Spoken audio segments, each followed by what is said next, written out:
I said, well, Renee, I'm not a nigger either. But I can't say the word faggot. And she said, because, David, you are not gay.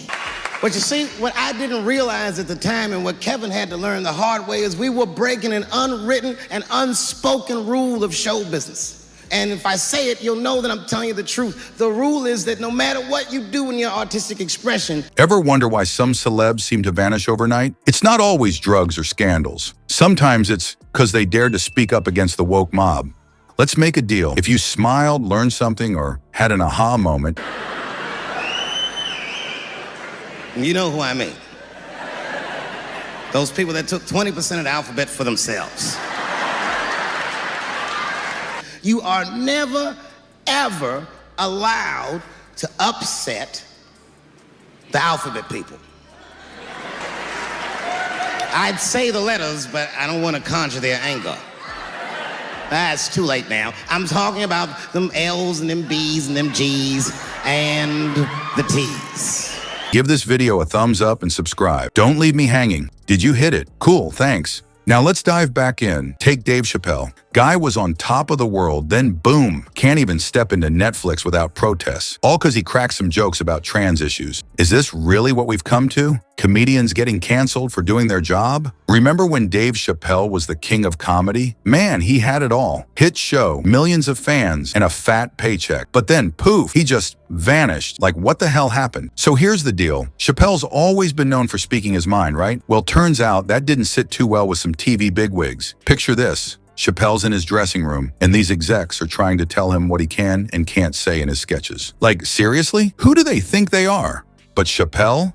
He's got principles, you know? He wasn't about to let some suits water down his comedy. And I don't blame them. It's not their fault, it's mine. I can't stop telling jokes about these niggas. People be surprised. I have friends, all kinds of letters. Everybody loves me, and I love everybody. I got friends who are L's, I got friends who are B's, and I got friends who are G's. But, you know, you hear all those letters together all the time, LBGT, LBGT, and you think it's just one big movement. It's not. So he did the unthinkable. He walked away from $50 million. Just like that, no more show, no more fame, gone. People thought he was crazy. Maybe he was. But here's the thing, he was true to himself. Chappelle straight up said, I didn't want to compromise my artistic integrity for a paycheck. Can you believe that? In Hollywood, where everyone's selling their soul for a buck, this guy turns down $50 million for his principles. It's not like it was easy, though. Chappelle felt like the whole industry turned against him. He said, I felt like I was in a room full of people who wanted to see me fail.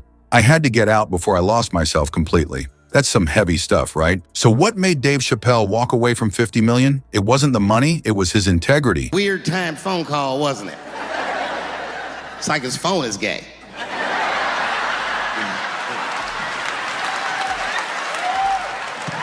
Wouldn't it be funny if we made fun of him? He's like, and he went outside like, hello? Mama's dead. Oh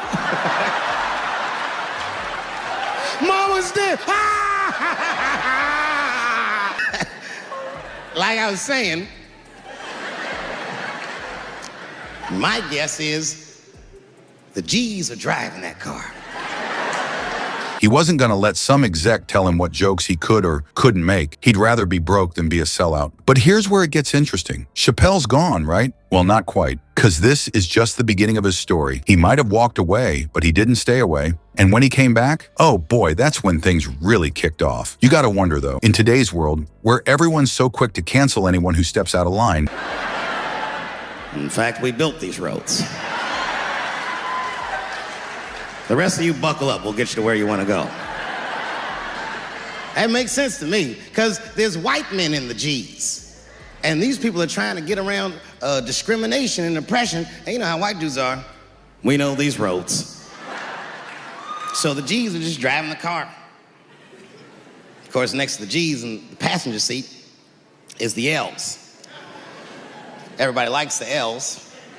Could Chappelle have made it if he was just starting out now? Or would he have been shut down before he even got a chance? It's like, are we losing out on great comedians because they're too scared to push boundaries? So guess who's back in the spotlight after years of laying low? Dave Chappelle, and he's coming in hot with Netflix throwing stacks of cash his way. These new specials, they're not just funny, they're like a slap in the face to all that PC nonsense. Chappelle's out here saying stuff that's got other comics shaking in their boots, and man, people can't get enough. His specials are breaking records left and right, racking up millions of views.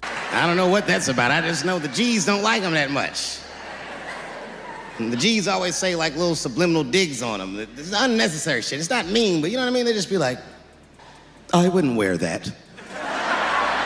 It's like he never even left the game. But hold up, because this is where things start getting real messy. Chappelle starts cracking jokes about trans folks, and suddenly everyone's losing their minds. You've got Netflix employees walking out, protesters showing up at his shows. It's like the whole world's gone crazy over a few jokes. But Chappelle, he's not backing down. Nah, he's doubling down, saying comedy's supposed to push boundaries. Netflix is standing by their man, though. They're not taking down the closer, no matter how much people complain. Some folks are cheering, others are booing, but Netflix ain't budging. It's causing all kinds of drama inside the company, with employees at each other's throats over what should and shouldn't be on the platform.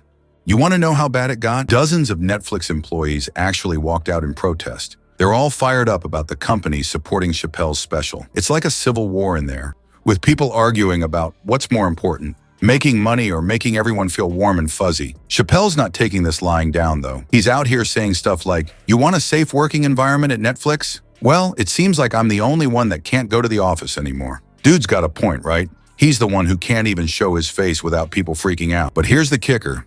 Chappelle's still selling out shows left and right. All this controversy, it's not hurting his ticket sales one bit. People are still lining up to see him, no matter what the Twitter mob says. So what's the deal? How did Chappelle's comeback specials on Netflix change his career?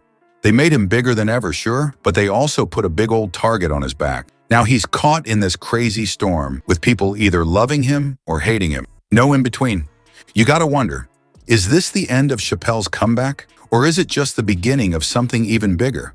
Because let's be real, in today's world, there's no such thing as bad publicity. And Chappelle, he's got more publicity than he knows what to do with. So here's Chappelle, stuck in this crazy mess he made. Guy can't even walk into Netflix without people losing their minds. But you know what's wild? He's still packing houses. People are lining up to see him, no matter how much Twitter's screaming. It's got you thinking, right? What can we joke about anymore? Is being offended always right? Chappelle's out here pushing buttons, and half the world's cheering while the other half's booing. It's like a comedy civil war, but here's the kicker. Chappelle's not backing down. He's still working on new stuff, still planning shows. It's like he's daring people to try and stop him. Next time you hear about some comedian getting canceled, think about Chappelle, because this ain't over, not by a long shot. It's just getting started.